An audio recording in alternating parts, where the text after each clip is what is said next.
Today we're here with Clifford Adams, well-known trombonist from the internationally known Kool and the Gang, Clifford Adams.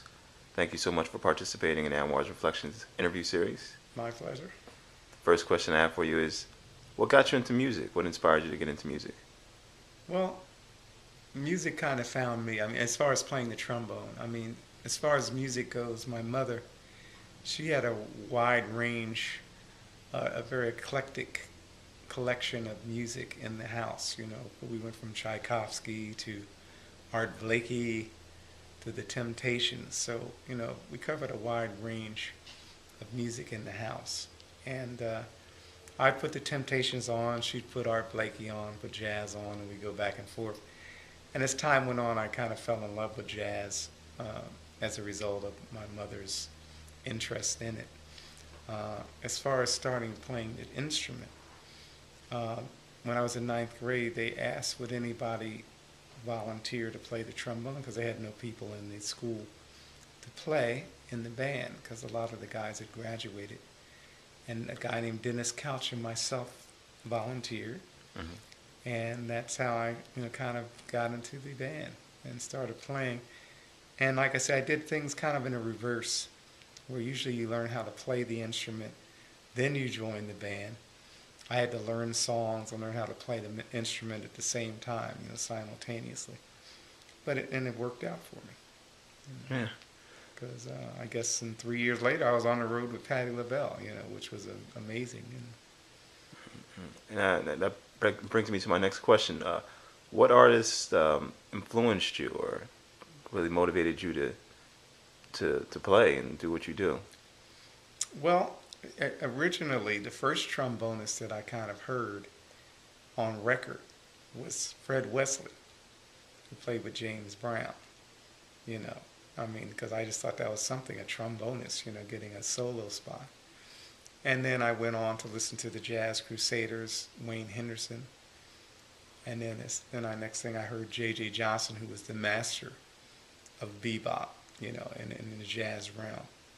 Those were my early influences on the trombone. Okay, okay. And did you start in the Trenton area or? Yeah, I was born in Trenton. I went to junior number 5. Okay. That's where I started playing the instrument. Okay. And then I went on to graduate from Trenton High School. I went on a road with Patti LaBelle in my senior year. I almost didn't graduate, And then from there, I went out to California with the band that Patti had. They left Patti and Patti LaBelle. That's when LaBelle was formed. We did the demo for Patti LaBelle to start the group LaBelle with the English company. This lady named Vicky. And so the band Nobody's Children, we went out with this guy named Swamp Dogg to California, to San Francisco and LA. And so I had that experience. And then in the fall, I came back and started at Trenton State College. And I went there for a year. And then that summer of 1971, I met a guy named Charles Erlin, who was a great jazz organist, and he used to play on Chambers Street, right down the street from the high school, and at the Fantasy Lounge. And he took me on the road with him. And I did my first recording, my first album, in 1971. I was about 18. Okay. Okay. And are you? I've heard that you're involved in a program called Drum.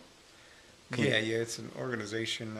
It's called Drum, which is an acronym for Developmental Roundtable for the Upward Mobility of Musicians. And we, got a nonprofit corporation status, and we had the event in the park last summer, the end of July, which was very successful. We had about 2,000 people there. And now we're going on to really put the organization together so that we can help the young kids, particularly middle school kids, but even elementary, to learn how to play instruments so that when they get to the high school, they'll have that jump on it. Now they don't start playing music until they get to ninth grade. And that's very late for a child's development on any kind of instrument. Okay. Okay. And how can one get involved in that program or help out? Well, I mean, we're going to get a website up soon, Okay. and our office will be at the conservatory. We're partnering with the Ivies, Steric and Jackie Ivy, who run the conservatory on East State Street. So we plan on having an office there. Okay. And for any type of lessons, we're getting ready to start a program with some lessons in the next couple of weeks. And so, you can call the conservatory, and then, they'll lead you in the right direction as far as that's concerned for the kids to start getting, lessons and things. Okay. Yeah. And what sort of, how do you promote your gigs, or where you're going, I guess? Oh, with Cool and the Gang or myself personally? Cool in the Gang. Well, we have an agent, Oh, right. Okay. and Yeah. you have, PR people, so, and promoters. I mean, like we're getting ready to go on Wednesday. Today's Monday. We're going to South Africa. Okay. So on the ground there in the country, there's usually a promoter. Okay. The person that actually makes the contact with the promoter is the agent, the booking agent. And so we were just in Australia and Japan, which is this terrible events going on there, but we were just in Japan 2 weeks ago. So, that's how it comes about. The agent contacts the local promoter, Mm-hmm. and then, they put it all together and promote it. And then people, hopefully they come out and, it's a successful event, Okay. I also know that I've heard that you do a show at the Cafe International every now and then. Yeah, lately I've been with the Unknown Poet and down there, which once a month I try to go down and play Okay. along with the poetry and things, and keep the music going on, the classical jazz. I try to help promote and keep that going in the area, and that's a great venue for people to listen to jazz, in the spoken word. Mm. And so once a month, excuse me, the poet and I are trying to do something so that we can keep the music going, and I can get a chance to, keep playing in the area and performing for the local people. Okay. And as a successful musician yourself, like what advice or tips would you give to an up and coming musician that wants to be successful as well?